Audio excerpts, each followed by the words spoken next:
Hello friends, నేను రాజు గారు. తెలంగాణలో మరో కొత్త పార్టీ ఎమ్మెల్సీ చింతపండు నవీన్ అలియాస్ తీన్మార్ మల్లన్న నిన్న తాజ్ కృష్ణ హోటల్లో ఈ కొత్త పార్టీని ఆవిర్భవించారు. అంటే తెలంగాణలో ఇప్పుడు మరో కొత్త పార్టీ పురుడు పోస్తుంది. ఇక విజయదశమి రోజున మాజీ ఎమ్మెల్సీ కేసీఆర్ కూతురు కవిత కూడా తన కొత్త పార్టీని అనౌన్స్ చేయబోతుంది. ఇక ఈ రెండు కొత్త పార్టీల కామన్ ఎజెండా బీసీ నినాదం. బీసీలను ఉద్ధరించాలనే ఉద్దేశంతో వస్తున్న ఈ రెండు కొత్త పార్టీలు బీసీలకు ఎంతవరకు న్యాయం చేస్తాయో ఏమో తెలియదు, కానీ వీళ్ళు మాత్రం రాజకీయ పార్టీలు పెట్టి ఖచ్చితంగా లాభపడతారనేది కామన్గా సామాన్య ప్రజలు మాట్లాడుకుంటున్న మాట. ఇక తీన్మార్ మల్లన్న గురించి, ఆయన జర్నీ గురించి ఒకసారి కొన్ని విషయాలు, కొన్ని నిజాలు మాట్లాడుకుందాం. తీన్మార్ మల్లన్న ఆయన ఒరిజినల్ పేరు చింతపండు నవీన్. ఒక సాధారణ ఎంప్లాయ్ ఇవాళ అసాధారణ వ్యక్తిగా మారిపోయాడు. ఇవాళ ఒక రాజకీయ పార్టీ పెట్టేంత స్థాయికి ఎలా ఎదిగాడు. ఒక పార్టీ పెట్టాలంటే అంత చిన్న విషయం కాదు. నిజంగా 100 కోట్ల రూపాయలు ఉండాలి ఈ జమానాలో. మరి తీన్మార్ మల్లన్నకు అంత డబ్బు ఎక్కడిది? అందులోనూ తాజ్ కృష్ణ లాంటి ఒక హోటల్లో పార్టీని ఆవిష్కరించారంటే మీరు అర్థం చేసుకోండి. సరే, పక్కన పెడితే ఒక సాధారణ స్థాయి ఎంప్లాయ్ ఒక టీవీ ఛానల్, నేను పనిచేసిన ఒక టీవీ ఛానల్లో నేను ఒక సీనియర్ ప్రోగ్రామ్ ప్రొడ్యూసర్గా పనిచేసేవాడిని. అదే ఛానల్లో ఇతను ఒక స్క్రోలింగ్ డిపార్ట్మెంట్లో పనిచేసి ఒక చిన్న ఉద్యోగి.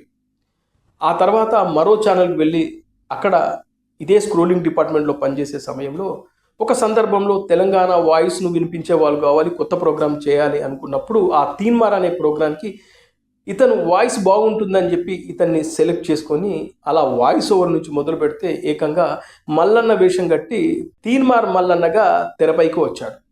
ఇక ఆ తర్వాత తెలిసిందే, తీన్మార్ అనే ప్రోగ్రాం చాలా సంచలనమైంది. ఈ తీన్మార్ మల్లన్నతో పాటు మరో యాంకర్ కూడా చాలా పేరు వచ్చింది. ఇక ఆ తర్వాత ఇతని ప్రోగ్రాం నచ్చి ఒకరోజు కేసీఆర్ గారు ఆయన ఇంటికి పిలిపించుకొని భోజనం పెట్టి మాట్లాడి అతన్ని సాగనింపారు. ఇక ఆ తర్వాత ఆ ఛానల్ నుంచి బయటకు వచ్చారు. వచ్చిన తర్వాత సొంతంగా ఒక ఛానల్ పెట్టుకొని ఇక ప్రభుత్వాన్ని టార్గెట్ చేసుకొని ప్రభుత్వంపై తీవ్రమైన విమర్శలు చేయడం మొదలుపెట్టారు.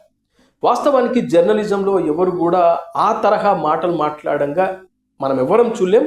మొట్టమొదటిసారి ఈ నవీన్ అలియాస్ తీన్మార్ మల్లన్న మాట్లాడిన మాటలే. ఎందుకంటే జర్నలిజంలో భాష అనేది చాలా అందంగా ఉంటుంది, గొప్పగా ఉంటుంది. కానీ ఇక్కడ ఓ నెక్స్ట్ లెవెల్కి తీసుకెళ్లాడు, ఒక రకంగా ట్రెండ్ సెట్ చేశాడు. ఒక జర్నలిస్ట్ ఇలా దారుణంగా నీచంగా బూతులు తిట్టచ్చు, ప్రభుత్వాన్ని టార్గెట్ చేసుకొని ఈ విధంగా కూడా మనం మాట్లాడచ్చు అనే ఒక నయా ట్రెండ్కి ఈయన రహదారి వేశాడు. ఇక ఆ తర్వాత ఈయనను చూసి చాలామంది పుట్టగొడుగుల్లా పుట్టుకొచ్చారు. ఓ ఎల్ఈడి స్క్రీన్ పెట్టుకొని అమ్మన బూతులు తిట్టడం, ప్రభుత్వాన్ని టార్గెట్ చేసుకొని ఇష్టానుసారంగా మాట్లాడడం అనేది అది కామన్గా మారిపోయింది. ఇక ఛాయ్కి పైసలు లేవు, మీరు ఛాయ్ తాగి ఒక 10 రూపాయలంతా నాకు దానం చేయండి, నేను క్యూనీస్ను డెవలప్ చేసుకుంటాను, నా వాయిస్ని వినిపిస్తానంటూ ఛాయ్ పైసలు అడుక్కున్న వ్యక్తి ఇవాళ పార్టీ పెట్టేంత స్థాయి, 100 కోట్లు పెట్టి పార్టీ పెట్టేంత స్థాయికి ఎలా ఎదిగాడు. ఆ రోజున కేసీఆర్ ప్రభుత్వం పైన వ్యతిరేకంగా ఉన్న చాలామంది ఛాయ్ పైసలే కాదు, అంతకు మించి 1000 లక్షల రూపాయలు కూడా పంపించిన వాళ్ళు ఉన్నారు. అలా ఇతరుల దగ్గర అడుక్కొని డబ్బులు తీసుకున్న తీన్మార్ మల్లన్న రానున్న క్రమంలో ఈ ఏదైతే ఈ టైప్ ఆఫ్ జర్నలిజంలో ఒక తోపు అయిపోయాడు. ఒక రకంగా చెప్పాలంటే ఇతన్ని చూసి, నేను ఇందాక చెప్పినట్టు, ఇతన్ని చూసి చాలామంది ఇన్స్పైర్ అయ్యి ఇలా మాట్లాడితేనే, ఇలా మనం డిమాండ్ చేస్తేనే మనం ఈ ఫీల్డ్లో నెట్టుకు రాగలము, మనం కూడా ఈయనలాగా తయారవ్వగలమని చాలామంది ఈయన బాటలో నడిచారు. ఇక చూస్తే ఈయన పైన చాలా ఆరోపణలు, విమర్శలు ఉన్నాయి. అతి తక్కువ కాలంలోనే కోట్ల రూపాయలు ఎలా సంపాదించారు. ఇప్పుడు నేనున్నాను, నాలాంటి చాలామంది జర్నలిస్టులు ఉన్నారు. ఇవాళ చూస్తే మేము మా బతుకులు ఎక్కడేసిన గొంగడు అక్కడే. మా అయితే నెలకు 30,000, 40,000, 50,000 సంపాదించుకునేంత స్థాయిలో మేము ఉన్నాం. కానీ తీన్మార్ మల్లన్న వేరు, కోట్లాది రూపాయలు సంపాదించాడు. ఒక డ్రైవర్గా పనిచేసే వాళ్ళ అన్నకు మియాపూర్లో కోట్ల రూపాయలకు సంబంధించినటువంటి ఆస్తులు ఉన్నాయనేది ప్రధానంగా చాలామంది విమర్శలు చేస్తూ ఉన్నారు, ఆరోపణలు చేస్తూ ఉన్నారు. అదేవిధంగా ఎకరాల కొద్దీ భూమి, ఫామ్ హౌజులు, లగ్జరీ కార్లు, ఇవన్నీ క్యూ న్యూస్ వల్ల వచ్చాయా, ఏ విధంగా వచ్చాయా అనేది క్వశ్చన్ కూడా చాలామంది వేస్తూ ఉంటారు, మనం మీడియాలో చూస్తూ ఉంటాం. అలా తీన్మార్ మల్లన్న అలియాస్ చింతపండు నవీన్ మీద తీవ్రమైన విమర్శలు, ఆరోపణలు ఇప్పటికీ చేసేవాళ్ళు ఉన్నారు. ఇక కేసీఆర్ను బలంగా టార్గెట్ చేసుకొని కేసీఆర్ అంటే నచ్చని వాళ్ళలో ఇతను ఒక హీరో అయిపోయాడు. ఒక రకంగా వాళ్ళ దృష్టిలో ఇతను దేవుడైపోయాడు. కేసీఆర్ చేసే తప్పులను ఎత్తి చూపిస్తున్నాడనే భ్రమంలోకి వాళ్ళని తీసుకెళ్ళిపోయాడు ఈ తీన్మార్ మల్లన్న. కానీ ఇతని పైన ఉన్న విమర్శలు అవి. ఎంతసేపు ఇతను బ్లాక్మెయిల్ చేస్తాడు, రాజకీయ నాయకులను బెదిరిస్తాడు, అదేవిధంగా కంపెనీలను బెదిరిస్తాడు, డబ్బులు డిమాండ్ చేస్తాడు, ఆ తర్వాత చల్లబడతాడనే ఒక ప్రధాన ఆరోపణ ఇప్పటికీ సోషల్ మీడియాలో చక్కర్లు కొడుతూ ఉంటుంది. మీరు చూస్తే ఆ మధ్యకాలంలో ఒక పాల సంస్థకు సంబంధించినటువంటి ఆ పాలు కల్తీ పాలు, ఆ పాలు స్వచ్ఛమైన పాలు కాదు అని చెప్పి ఆ పాల కంపెనీకి సంబంధించి ప్రతిరోజు అదొక ఎపిసోడ్ల వారిగా ఆ పాల కంపెనీని టార్గెట్ చేసుకొని వీడియోల మీద వీడియోలు చేసి ఆ తర్వాత చల్లబడ్డాడు. ఏంటంటే ఆ పాల కంపెనీ నుంచి అందాల్సినంత అందే తర్వాత చల్లబడ్డాడు. ఇలాంటి నేచర్ ఇతంది. అందుకే బ్లాక్ మెయిలింగ్ జర్నలిజంలో నెంబర్ 1 అని చెప్పేసి చాలామంది మాట్లాడుతున్నారు. సరే, ఇతను ఎలా ఎదిగాడు ఏంటో పక్కన పెడితే, కేసీఆర్ను టార్గెట్ చేసుకుని పదే పదే నీచమైన భాష మాట్లాడడం వల్ల ఇతను జైలుకు వెళ్ళాడు. ఇక జైలుకి వెళ్ళిన తర్వాత ఇంకా రెచ్చిపోవడం మొదలుపెట్టాడు. ఇక చూస్తే బీజేపీలో చేరారు. ఆ తర్వాత కొన్ని రోజులకు ఆ పార్టీ నుంచి బయటకు వచ్చి కాంగ్రెస్లో చేరారు.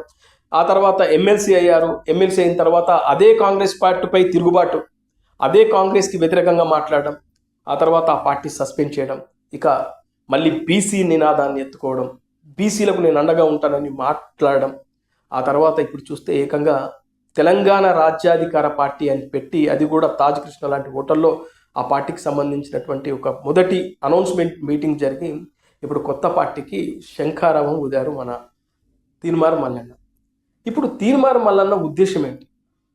నిజంగానే బీసీల కోసం పనిచేస్తారా, లేదా ఇది కేవలం తనను తాను కాపాడుకోవడం కోసం, ముఖ్యంగా తాను ఎదగడం కోసం ఇప్పుడు బీసీలను బలిపెట్టబోతున్నాడా అనేది చాలామంది మాట్లాడుతున్నారు.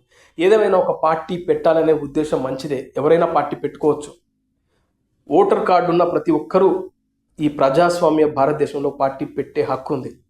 కానీ చిత్తశుద్ధి కావాలి. నిజంగా జనాల కోసం మనం పోరాటం చేయాలనే మనస్తత్వం ఉండాలి. దోచుకోవాలి, దాచుకోవాలనే నైజం ముఖ్యంగా ఉండకూడదు. కానీ మన కర్మ ఏంటంటే మన రాజకీయ నాయకులందరూ అదే దారిలోనే వెళ్తున్నారు. కాబట్టి కొత్తగా తీన్మార్ మల్లన్న పెట్టి బీసీలను ఉద్ధరిస్తాడు అంటే నేనైతే నమ్మలేను. చూద్దాం. కొంతమంది నమ్మకాన్ని పెట్టుకున్న వాళ్ళు ఉన్నారు.